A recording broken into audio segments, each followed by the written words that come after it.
নিরবধি আজি চলা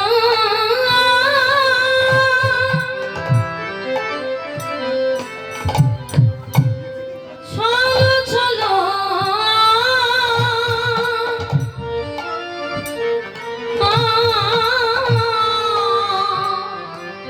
আজি নিরবধি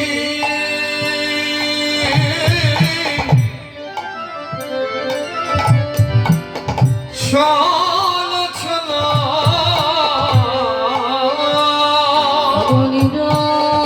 নিরবধি আজি চলো চলো আবার নিরবধি চলো চলো আজি আখি জানো ছুটে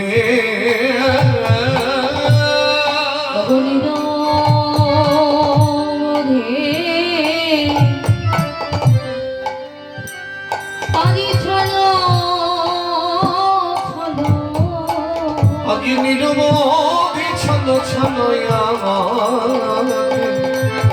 আজি আখি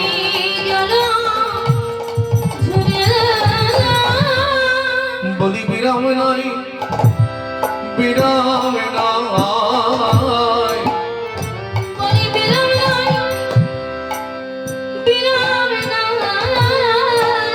সদাই নয়নে জলে বগি ভেসে যায় দেখো দেখো বিরাম নাই বিরাম নাই সদাই নয়নে জলে বুক ভেসে যায় দেখো বিরাম নাই বিরাম নাই সদাই নয়নে জলে বগি ভেসে যায়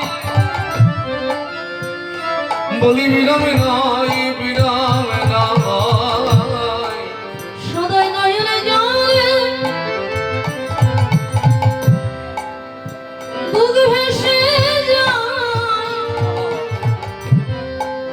দেখো বিরাম নাই বিরাম নাই বলি বিরাম না বিরাম নাই বলি বিরাম নাই বিরাম নাই সদাই নয়নে জলে বগি ভেসে যায় বিরাম নাই বিরাম নাই সদাই নয়নে জলে আজি বুক ভেসে যায় আগমনি বলে কেঁদে আকুল সদাই নয়নে জলে বগি ভেসে যায় ভগবানি বলে কেঁদে যায় সদাই নয়নে জলে বগি ভেসে যায় ভগবানি বলে কেঁদে যায় আমি কি করিব কোথায় যাব বলি কোথায় গেলে গৌরে পা আমি কি করিব বলো কোথায় যাব আমি কোথায় গেলে সোনার গৌরে পাবো আমি কি করিব বলো কোথায় যাব বলি কোথায় গেলে গৌরে পাবো আমি কি করিব বলো কোথায় যাব বলি কোথায়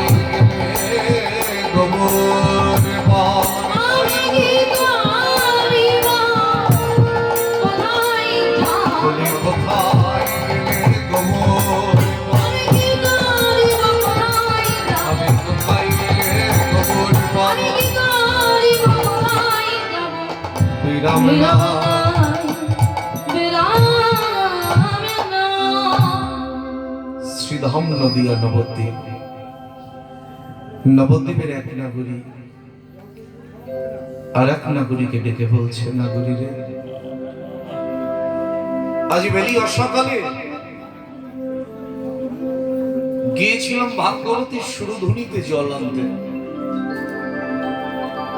কিন্তু আজ জল আনতে গিয়ে আমি এক অপরূপ যুবা পুরুষকে দর্শন করে এলাম। যে বলছে সে যেমন গৌর সুন্দরের মূর্তিখানি দর্শন করে এসেছে,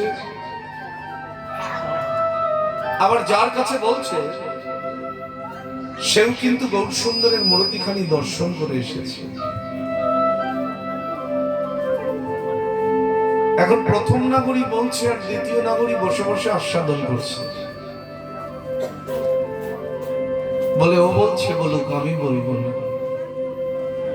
আমি একবার শুনে দেখি ও যা দেখে এসেছে আর আমিও যা দেখে এসেছি, আমাদের দুজনের দেখা এক হয়ে যায় কি? নাগরী রে, তুই আজ কি দেখে এলি? কাকে দেখে এলি? বাবা, আমার গৌর রূপে যদি কেউ সত্যি নয়ন দেয়, সে কি আর ওই রূপকে ভুলে থাকতে পারে? সে যে ভুবন ভরানো রূপ,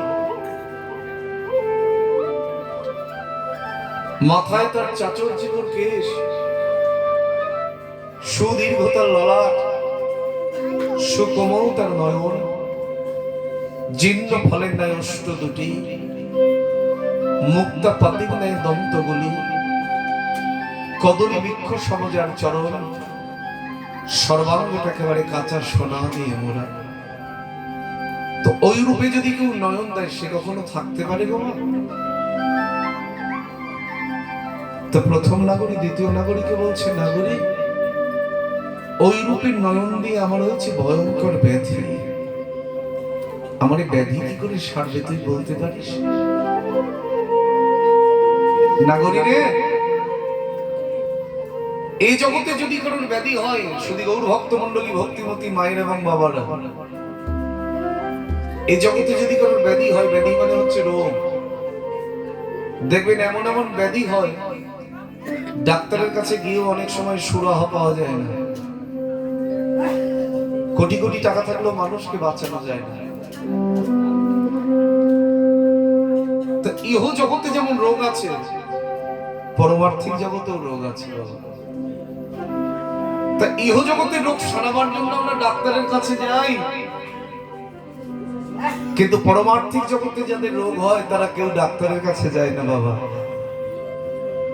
এখানে রোগ সারাতে হয় আর ওখানে রোগটাকে বৃদ্ধি করতে হয়, কারণ ওখানে যে রোগ, সেই রোগের নাম হচ্ছে গৌর প্রেমের রোগ, কৃষ্ণ প্রেমের রোগ।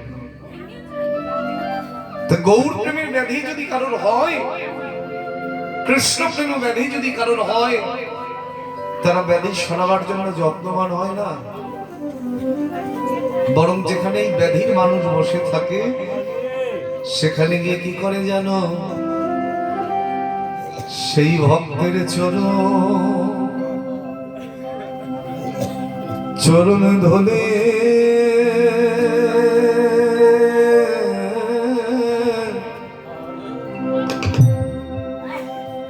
ধুলি তার অঙ্গে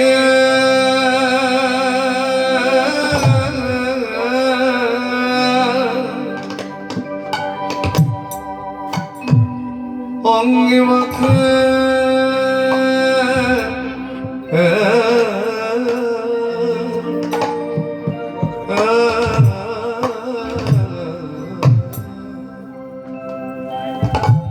সেই ভক্ত চরণ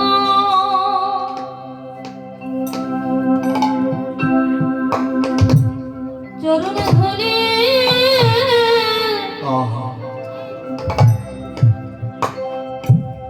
ধুলি তরে অঙ্গে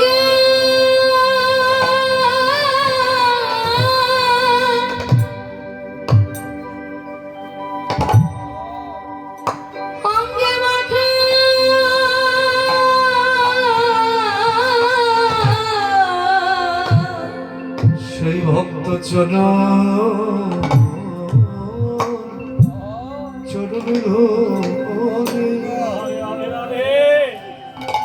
ধুলি তলে অঙ্গে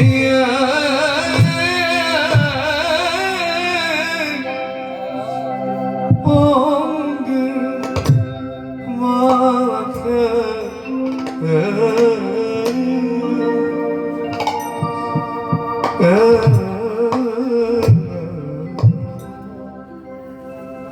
সেই ভক্ত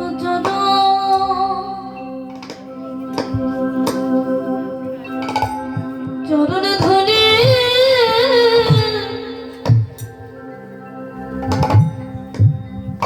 ধুলি তরে অঙ্গে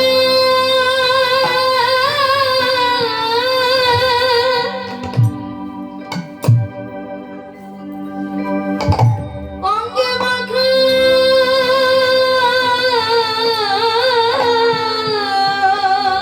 বলি ব্যাধি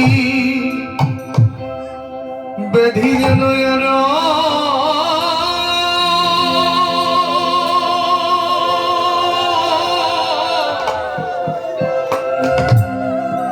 অরবিথি হয় গো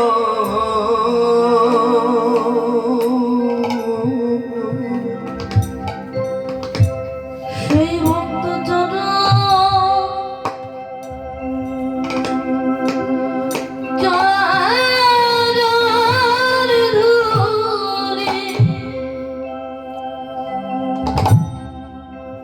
ধুলি তরে অঙ্গে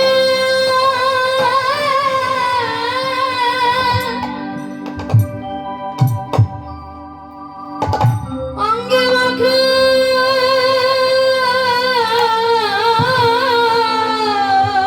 দুটি নয়ন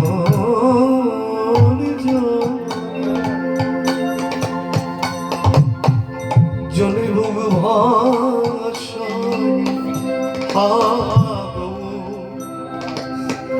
গৌর তোমার হলামে মনে দুটি নয়ন জলে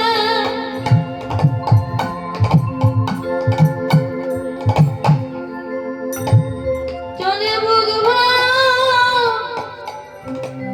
বসায়ে ভগবান তুমি ছাড়া আমার বলো কে মায়া আছে দুটি নয়ন জলে চলে ভুগবা বসায়ে ভগবান তোমার হলাম বলে দুটি নয়ন জানে জলে ভোগ ভাষায় গৌরী তোমারে খোলামে বলে আমি কি করি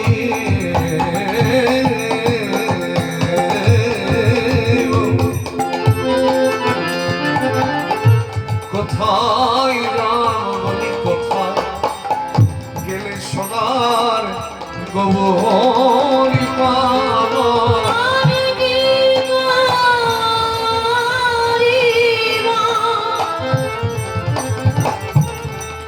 বলো কোথায় যাব আমি কোথায় গেলে সোনার গোবর পাবো আমি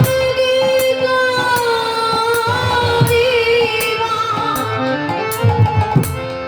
বলো কোথায় যাব কোথায় গেলে সোনার গোবর পাবো আমি কি করিবা বলো কোথায় যাব কোথায় গেলে গোবর কোথায় গেলে গোবর আমি কি করিব কোথায় যাব সেই ভক্তের চলো চরণ ধুলি ধুলি তরে অঙ্গে অঙ্গে মাখে নগরে রে কি করে বা কোথায় যাব বলি গোরায়ণ রাগে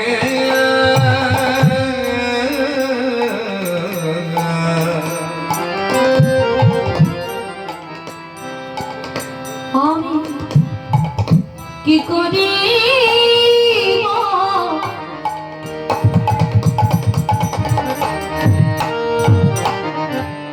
বলো কোথায় যাব বলি গোরায়ণ রাগে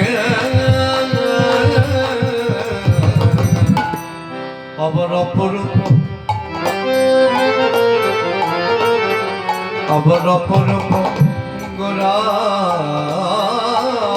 প্রেম আমারই হিয়ার মাঝে জাগে রে আমার অপূর্ব গৌরব আমার হিয়ার মাঝে জাগে রে। ও সেই অপরূপ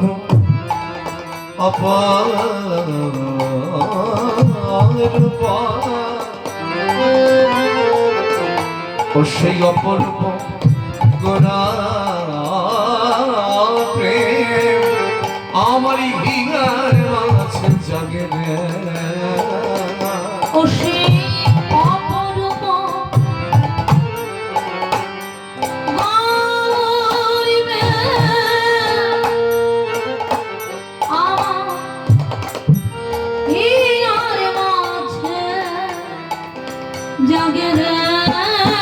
বলি গোরা গোরা গোরা বলি কি হইল বেঁধে গোরা গোরা গোরা বলে এই বলিল প্রাণী আবার অনুক্ষণ পরে মনে গৌরী গুণ নিধে আমার অনুক্ষণ পরে মনে আমার গৌর গুণ নিধি দেয়।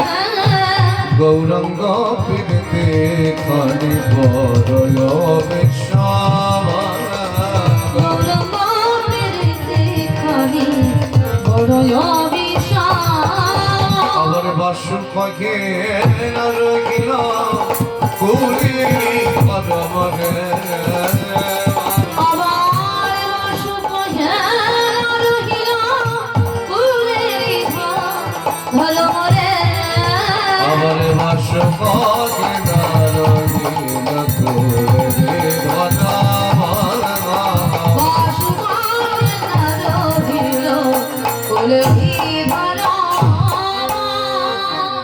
অগবাসু পাখে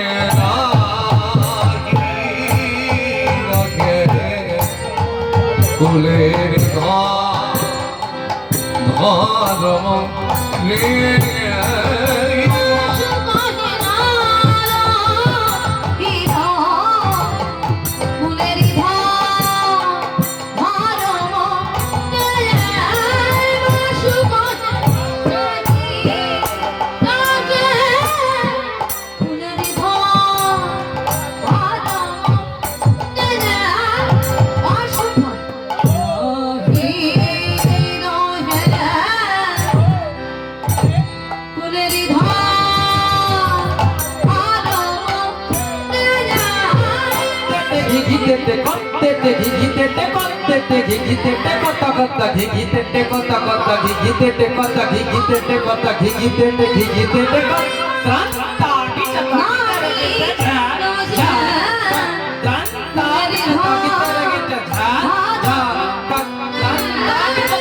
হরি বল নিতাই গৌর হরি হরি হরি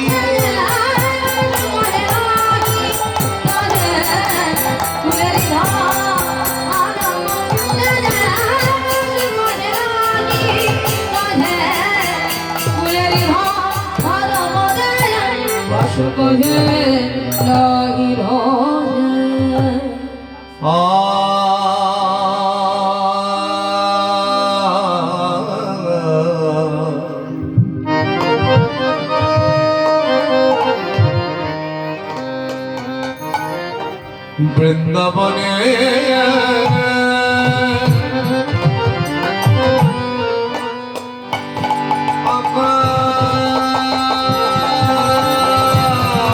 আকাশ মধুর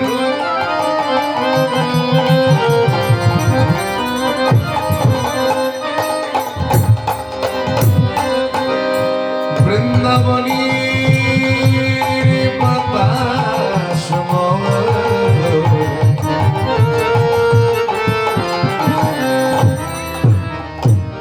বৃন্দাবনের কীটি পতঙ্গ তরুলতা আদি গুল্ম সবাই মধুর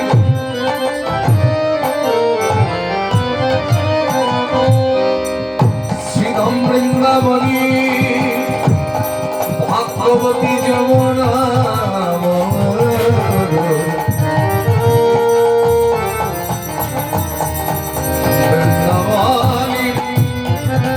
শিলখা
আপনারা কি একেবারে উলুধ্বনি দিতে জানেন না নাকি?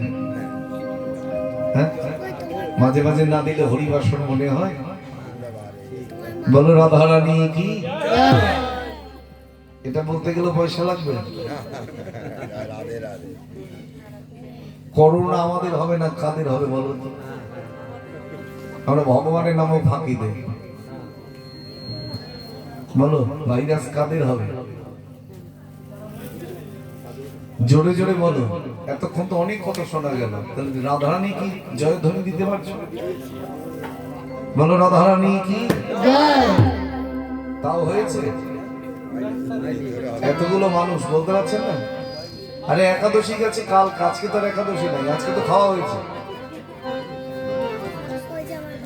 বলো রাধারানী কি? এই একটু অসুখ না দিলে তোমাদের বেরোয় না। শ্যাম সুন্দর কি? বৃন্দাবন বিহারী লাল কি? চলো একটু বৃন্দাবন প্রদক্ষিণ করি, কারণ দাদা তো বৃন্দাবনকে খুব ভালোবাসে। বৃন্দাবনকে কে না ভালোবাসে? বলছে ত্রিলোকে পৃথিবী ধন্য যথা বৃন্দাবন, ত্রিভুবনের মধ্যে শ্রেষ্ঠ তীর্থক্ষেত্র ভূমি হচ্ছে শ্রীরাম বৃন্দাবন। আপনি সব জায়গায় যাবেন, কিন্তু বৃন্দাবন যদি বাদ থেকে যায় কিচ্ছু হবে না। তো চলো একটু বৃন্দাবন ঘুরে আসি, তারপর ভক্ত কথা শুরু করবো, কেমন? একেবারে চলে রে আমার মন।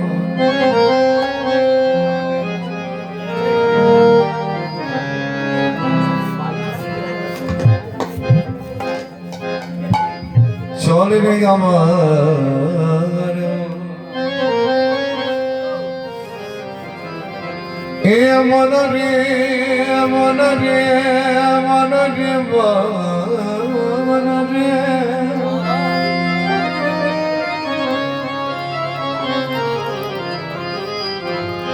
হে মন মন মন মন রে, মন চলো একবার বৃন্দাবন।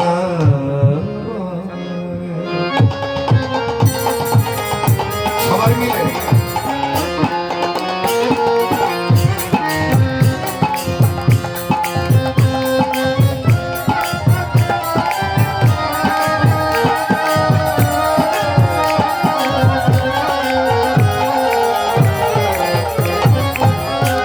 চলবে আমার মধুরী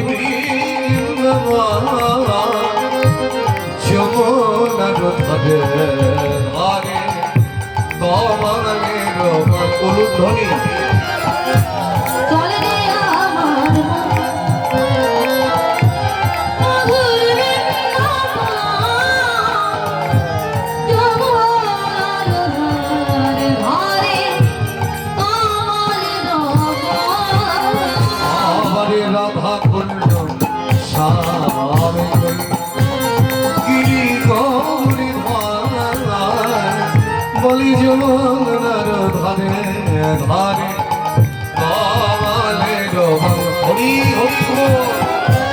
রাধা কুণ্ড শ্যাম কুণ্ড গিরিজার ধার,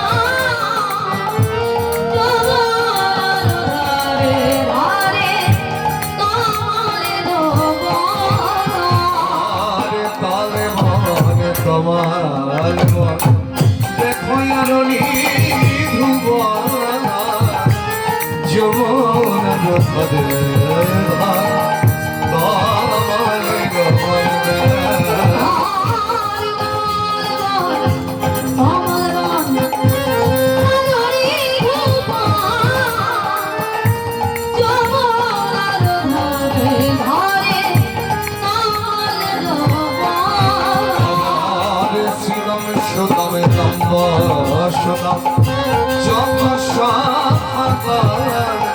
বলি যমুনার ধারে ধারে কমলের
শ্রাদ্ধবাসরে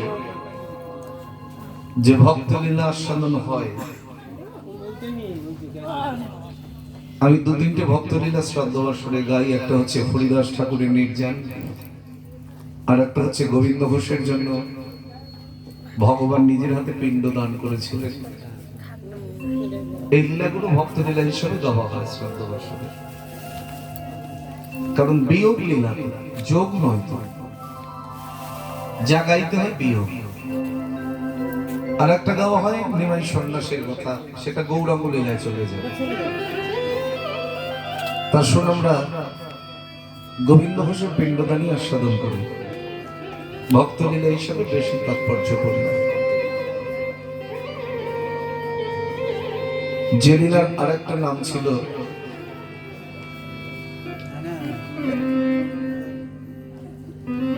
অগ্রদ্বীপের গোপীনাথ। যতবার গাই ততবারই ভালো লাগে বাবা,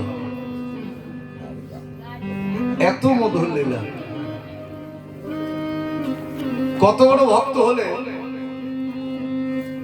ভগবান সেই ভক্তের জন্য নিজের হাতে পিণ্ড দান করতে পারে, এটা চিন্তা করতে হবে।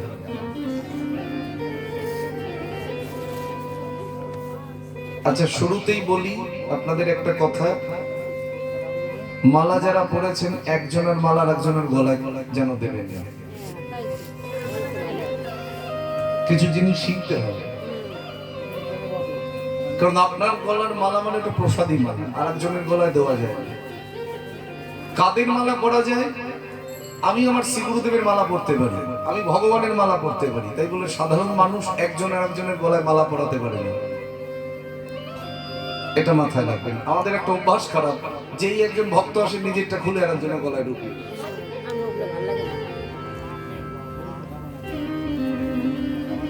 লীলার সূত্রপাত কোথা থেকে? নীলাচলের মাটি থেকে। নীলাচল বলতে আপনারা এতদিন কীর্তন আস্বাদন করছেন, একটু একটু জিজ্ঞাসা করবো, বলবেন কিন্তু নীলাচল বলতে কোন জায়গা? মা আমার দিকে কেন চাইয়া রইছ? নীলাচল বলতে কোন জায়গা? মায়েরা বলুন, কোনদিন যাওনি? আরে পুরী ধাম, পুরী পুরী জগন্নাথ ধাম। তো মহাপ্রভু গিয়েছিলেন সন্ন্যাসের আগে না পরে? এটাকে জানতে হবে। গৌরহরি গিয়েছিলেন সন্ন্যাসের পরে। কত বছর বয়সে মহাপ্রভু সন্ন্যাস ধর্ম গ্রহণ করেছিলেন? পশ্চিমবঙ্গের মাটিতে জন্মগ্রহণ করে, এই বাংলার মাটিতে জন্মগ্রহণ করে যে আমার গৌর সম্বন্ধে জানতে পারবে না, সে যেন কখনো বলেন আমি হিন্দু বাঙালি। এদিকে বড় বড় করে বলবেন আমি হিন্দুর বাচ্চা, হিন্দু বাঙালি, অথচ গৌরই চিনতে পারেন না। আজকের যে কীর্তন, দিকে দিকে এত হরিনাম সংকীর্তন হচ্ছে, সংকীর্তনের পিতা কে? কে জানতো? কীর্তন জিনিসটা কি কে জানতো জগতে? আপনি বৃন্দাবনে যাচ্ছেন, আপনাকে কেউ বলছে এটা রাধা কুণ্ড, আপনি স্নান করলেন। কেউ বলছে এটা শ্যাম কুণ্ড, কেউ বলছে ওটা গোবিন্দ কুণ্ড, কেউ বলছে ওটা ললিতা কুণ্ড। 84 পুরুষ বৃন্দাবন, 10 বছর প্রদক্ষিণ করলো, শেষ হয় না বাবা। এই যে বৃন্দাবনে রাধা কুণ্ড, শ্যাম কুণ্ড, গিরিগোবর্ধন, তালবন, তমালবন, নিধুবন, কেশিঘাট, বংশীবন, নিকুঞ্জবন, এই যে এক একটা নাম কি করে জানলেন? কারণ শ্রী গোবিন্দের লীলা তো 5000 বছর আগে, ওটা তো দাপর যুগের লীলা। বৃন্দাবন লীলা হচ্ছে দাপর যুগের, কলিযুগের নয়। কলিযুগে প্রকাশ করেছেন আমার শ্রীকৃষ্ণ চৈতন্য মহাপ্রভু। এই যে বৃন্দাবনের কোথায় কি, এটা জগৎবাসী জানতো না যদি আমার গৌর সুন্দর চিনিয়ে না দিত। ভালো করে শুনতে হবে, কীর্তন সাবজেক্টটা তো সহজ নয় বাবা। আমরা হয়তো সস্তা জিনিস ভাবি। কীর্তন না শুনলে কখনো কীর্তন অনুভব করা যায় না। কীর্তনের কথাকে আগে অনুভব করতে হয়। তো গৌরহরি সন্ন্যাসে পড়ে গিয়েছিলেন জগন্নাথ ধামে, পুরী ধামে। কেন গিয়েছেন যদি কেউ আপনাকে জিজ্ঞাসা করে, এটা তো বলতে পারবে না। আর যদি আজকে শোনার পরে কেউ জিজ্ঞাসা করে কীর্তনিয়া কি গেয়েছে, যদি মন না দেন তাহলে বলবেন কি গাইছে, কিছু বুঝি না, সবই তো বাংলা ভাষা, কেন বুঝবেন না?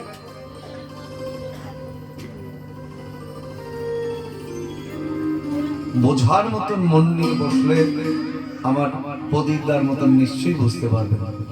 এত কীর্তন পিপাসু, কলকাতার বৈঠকখানা বাজার, শিশির মার্কেট, শিয়ালদাহ, তারপর দমদম নাগের বাজার, তারপরে আপনার লেক টাউন, গোপালজি মন্দির, কোথায় যায় না কীর্তন শুনতে। হয়তো কোনো দিন চিন্তাও করি যে রাত 11টা বেজে গেল, ভদ্রলোক বাড়ি পৌঁছাবে কি করে। এই কীর্তনের নেশা কাদের হয়? যারা গৌর প্রেমের নেশায় মত্ত। দেখবেন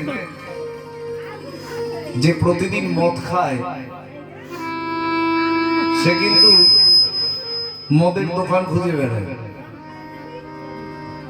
পার্টনার খুঁজে বেড়ায়, কোথা থেকে কি জোগাড় করা যাবে। আর যে প্রতিদিন গৌর প্রেমের নেশায় মত্ত হয়ে আমার গৌর গোবিন্দ প্রেম খুঁজে বেড়ায়, সে চিন্তা করে কোথায় গেলে আমি একটু হরি কথা শুনতে পারি। এই নেশার বশবর্তী যারা, ইহ জগতের কোন নেশা তাকে গ্রাস করতে পারে না। এমনই এক নেশা। তোমার গৌর সুন্দর 24 বছর বয়সে সন্ন্যাস ধর্ম গ্রহণ করবার পরে পুরীর জগন্নাথ মন্দিরে গিয়েছিলেন। তার তো যাওয়ার দরকার ছিল না।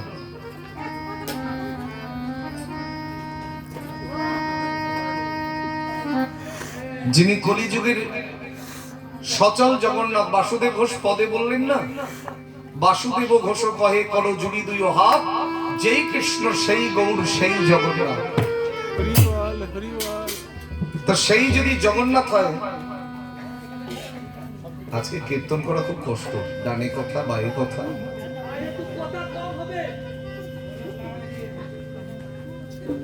এইখানটা না করে তো ওই বাড়ির উঠোনে করতে পারতো, এখানটা রান্নার মধ্যে করে খেয়ে।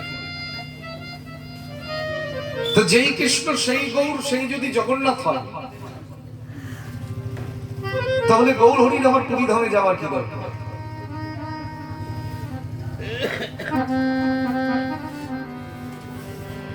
এখানে একটা বিষয় দেখো, যার দুটো হাত নাই, যার দুটো পা নাই, তাকে আবার দর্শন করবার কি দরকার? আসলে মহাপ্রভু তিনি কলিযুগের ভগবান বটে, কিন্তু তার ভাবধারা ছিল ভক্তের মতো। বলছে না, ভক্তা ভাব অঙ্গীকার করি গোড়া রায়, নিজে আচরণ করে জগৎকে শেখালেন হেজি, এমন ভগবান পাবে যে নিজে কেঁদে জগৎকে কাঁদায়, যে নিজে নিজে জগৎকে নাচায়, নিজে ধুলাই গড়াগড়ি দেয়, অপরকেও বলে তোমরা ধুলাই গড়াগড়ি।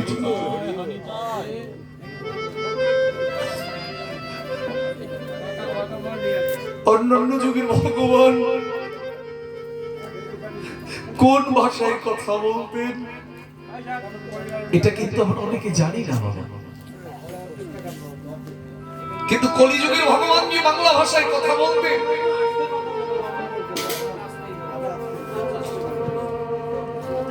তিনি যে বাঙালি মায়ের গর্ভের সন্তান, এটা তো কারো অজানা নয়। সচি মায়ের গর্ভের সন্তান যে ভগবান, আমি অনেক আসনে কথাটা বলি, সত্যি যদি তিনি ভগবান, তাহলে তিনি তো রাজ সিংহাসনে বসে থাকবেন। তার তো দরকার ছিল না নদিয়ার পথে পথে ধুলাবালি কাদা ময়লা মেখে রাখা। তাহলে তিনি কেন ধুলাবালি কাদা মারতে গেলেন? বলে যখন ভগবান ভক্তের চরণের আশা করে বসে থাকে, বসে থাকে কত মানুষ নবদ্বীপে পরিক্রমা করে, কত মানুষ পুরী ধামে পরিক্রমা করে, পরিক্রমা করে কত মানুষ বৃন্দাবনে পরিক্রমা করে, কত ভক্তের চরণ ধুলি ওই পথের ধুলি কণার সাথে মিশে থাকে। মিশে থাকে আমার এই গৌর সুন্দর মনে মনে চিন্তা করলেন, আমি যদি ভক্ত পদ রজই অঙ্গি ভক্ত,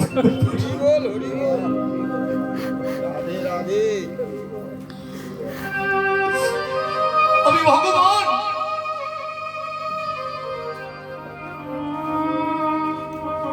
আমি যদি নিজে আচরণ করতে না শিখি, জগৎবাসী শিখবে কেমন? নিজে আচরণ করে জগৎকে শেখাবে। আজকে পুরীর জগন্নাথ মন্দির দাঁড়িয়ে দোলার মধ্যে গড়াগড়ি যাচ্ছে, পদকর্তা এক পাশে দাঁড়িয়ে ভাবছে কাকে দেখে কে কাঁদে আর কে কার চরণে গড়াগড়ি যায়। গৌর হরি মন্দিরে যে জগন্নাথ দাঁড়িয়ে আছে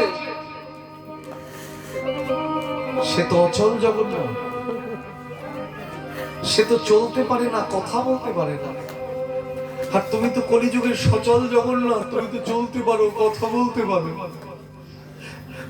কাকে দেখে কে কাঁদে? যার লাগে এই জগৎ কাঁদে।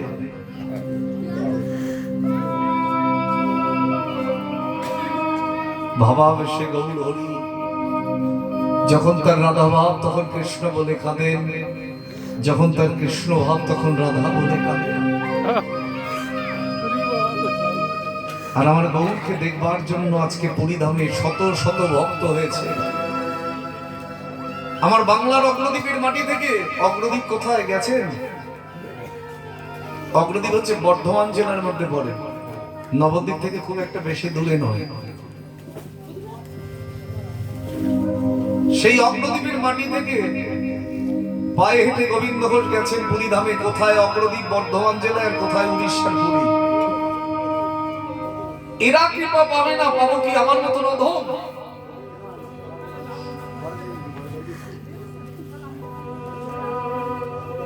নাই ভজন, নাই সাধন, না পারলাম কখনো নয়ন জল দিয়ে তার চরণ দুটো সেবা করতে। আমার গৌর সুন্দর ছুটতে ছুটতে গিয়ে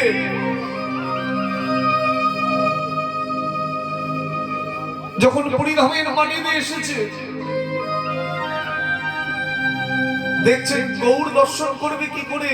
গৌরের সামনে শত শত ভক্ত দাঁড়িয়ে আছে। গৌর হরি, বড় আশা নিয়ে এসেছিলাম প্রভু, কিচ্ছু পাওয়ার জন্য নয়, একবার তোমার বদনের চরণ দর্শন করবার জন্য।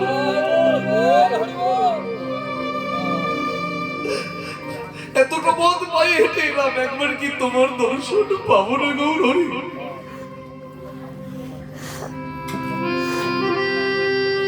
আমি এসেছি গে প্রভু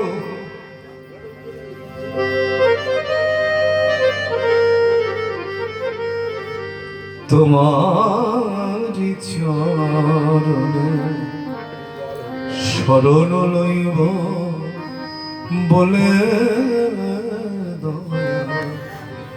শরণ লইব বলে।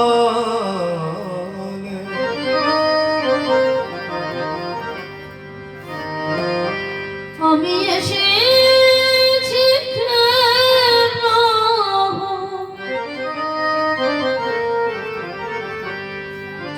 তোমার চরণে শরণ লইব বলে,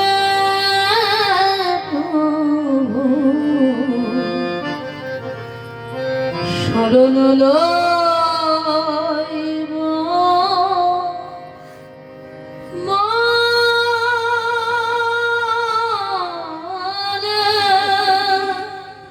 ফিরাইয়ে দিও না অধম বলিয়া কোথায় যাব প্রভু তোমার চরণ ছাড়িয়া সব কিছু আমি এসেছি ফেলিয়া তোমার চরণ পাওয়ার আশায়। আমি এসেছি যে প্রভু তোমার চরণে শরণ লইব বলে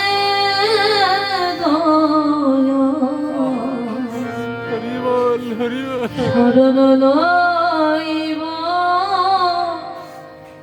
বলে না জানি সাধন আমি অভাজ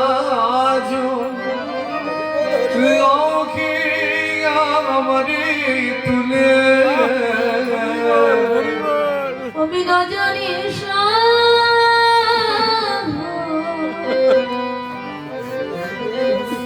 আমি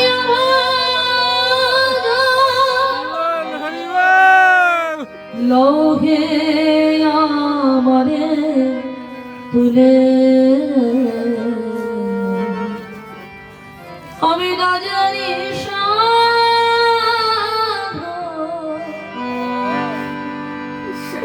আমি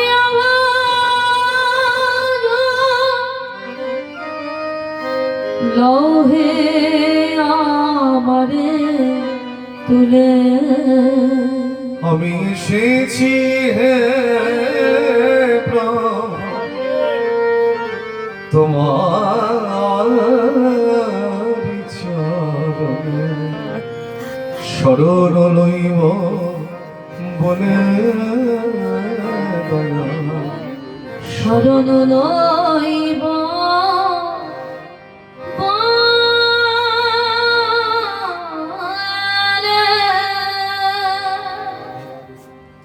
দেখো ভগবানের কাছে সবচেয়ে বড় সম্পদ হচ্ছে ভক্তের দুফোটা নয়নের জল।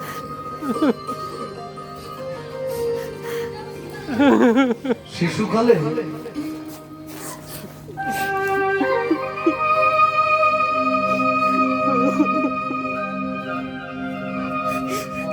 বাচ্চা যখন কাঁদে তখন মা বুঝতে পারে বাচ্চা ক্ষুধা লেগেছে। শিশু যখন কাঁদে তখন মা এসে ছুটে স্তম্ভ তার বদলে দেয়। গৌর হয়ে হচ্ছেন জগতের পিতা, জগতের নাথ।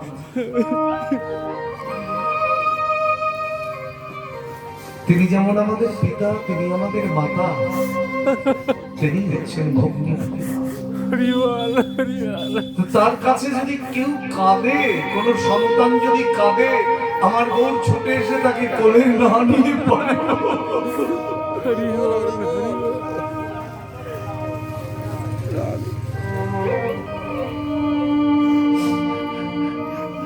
সবাই দেখতে গেল গৌর দাঁড়িয়ে আছে, কিন্তু ওই গৌরের দেহের থেকে আর একটা গৌর যে কখন বেরিয়ে গেছে কেউ বুঝতে পারে না। গুটি গুটি পায়ে গোবিন্দ ঘোষের কাছে সে দাঁড়িয়েছেন। আহা, হ্যাঁ গো, কি নাম তোমার? কে বললো? গোবিন্দ ঘোষ চেয়ে দেখছেন সাক্ষাৎ গৌর তার কাছে দাঁড়িয়ে আছে। গৌর হরি, এ তো আমার বিশ্বাসই হচ্ছে না। যাকে দেখবার জন্য এতটা পদবি পাই হেঁটে এলাম, আমি সবার পেছনে দাঁড়িয়ে দাঁড়িয়ে কাঁদছি, আর তোমার অন্তরে আমার চোখের জল পৌঁছে গেছে। রাধে রাধে। কি নাম তোমার? প্রভু, যিনি জগতের সকলের নামকরণ করে দেয়, তিনি কি জানে না আমার নাম কি? প্রভু, আমার নাম গোবিন্দ ঘোষ, আর আমার বড় ভাই হচ্ছে বাসুদেব ঘোষ, আর ছোট ভাই হলো মাধব ঘোষ। আমি যত যত লীলা গাই, আমার নিজের দিক থেকে অন্যতম ফেভারিট লীলা বলতে পারেন। এত ভালোবাসি এই লীলাগুলো গাইতে, আর যতবারই গাই ততবারই মনে হয় যেন আজকের গৌর প্রেমের জাগরণ হচ্ছে। আজকে ভগবান বলছেন, গোবিন্দ তুমি কোথা থেকে এসেছো গো? আজ্ঞে দয়াময়, আমার নিবাস কোথায় তুমি কি জানো না? আজ আমি সেই পশ্চিমবঙ্গের বর্ধমান জেলার অগ্রদ্বীপের মাটি থেকে এসেছি। কার কাছে এসেছো? আমি আবার কার কাছে আসবো? আমি তোমার কাছে এসেছি। আমার কাছে কেন? আমি তোমার সঙ্গী হতে চাই দয়া, যেন তোমার চরণ ছাড়া করো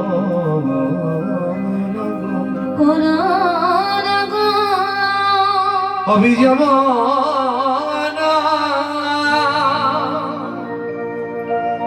ও গো আমার দয়াল হরি, দয়াল হরি, শুধু তোমারই চরণে আমার এই নিবেদন,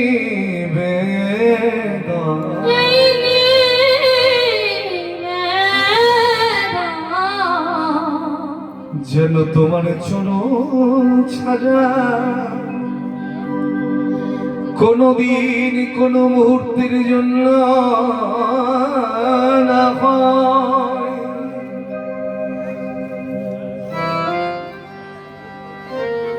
গোবিন্দ, আমার সঙ্গী হতে যেও না। আমার সঙ্গী হতে গেলে তাকে অনেক দুঃখ কষ্ট যন্ত্রণা বহন করতে হয়। এটা তো সত্যি কথা বাবা। দেখবেন সত্যি যারা গৌর গোবিন্দকে ভালোবাসে, দুঃখ কষ্ট যন্ত্রণা তার পিছু ছাড়ে না। এটার একটা কারণ আছে। ভগবান বলছেন, যে করে আমার আশ আমি তার করি সর্বনাশ। এখানে শেষ করেননি, বলে সর্বনাশ করার পরেও যদি সে আমার চরণ ধরে পড়ে থাকে, যে করে আমার আশ আমি তার করি সর্বনাশ, তবুও যদি সে না ছাড়ে আমার পাশ, তখন উল্টে আমি হই সেই ভক্ত চরণের দাসের। আপন ইচ্ছাই জীব কোটি বাঞ্ছা করে, কৃষ্ণের যাহা ইচ্ছা সেই ফল ধরে। পরীক্ষার হেতু ভগবান ভক্তকে ভোগ্য বস্তু দেয়, দেখি ভক্ত ভোগ্য বস্তু কেমনে জয়। যদি ভক্ত ভোগ্য বস্তুতে জি করে মরয়া, চরণের সেবা দিয়ে তারে করি দাসের। কীর্তন করতে গেলে বাবা গ্রন্থের কথা বলতে হবে, গ্রন্থবাদে কীর্তন। এই গোবিন্দ ঘোষ ছিলেন, কোন কোন গ্রন্থ বলছে গন্তুঙ্গা, চৈতন্য চরিতামৃত বলছে কলাবতী বা রঙ্গদেবী। এখন যদি বলেন কোন নামটা সঠিক, আমি বলবো সবই সঠিক, শুধু আমরা বেঠিক। কারণ মহাজনের চিন্তা ভাবনা আমার আপনার মতো নয়। কে কোন ভাবাবেশে লিখেছেন সেটা তার ব্যাপার। কোন মহৎ ব্যক্তির জন্ম নিয়ে আলোচনা করতে নাই, তার কর্মফল নিয়ে আলোচনা করতে হয়। শাস্ত্রে উল্লেখ করা আছে, মুচি হইও শুচি হয় যদি কৃষ্ণ ভজে, আর শুচি হইও মুচি হয় যদি আমার কৃষ্ণ ভজে। কোন জাতের ব্যাপার নাই বাবা। জাতির একতা তুলে দিলেন, আমার গৌর সুন্দর, কিবা ক্ষত্রিয় কিবা শূদ্র কিবা বৈশ্য কিবা মুচি কিবা মেথর কিবা ডোম, এমনকি মুসলমানের ছেলে হরিদাস ঠাকুর পর্যন্ত মহাপ্রভুর কোলের মধ্যে। তবে একটা শর্ত ছিল, যার বদনে কৃষ্ণ নাম ছিল না সে ব্রাহ্মণের ছেলে হলেও আমার গৌর সুন্দর কখনো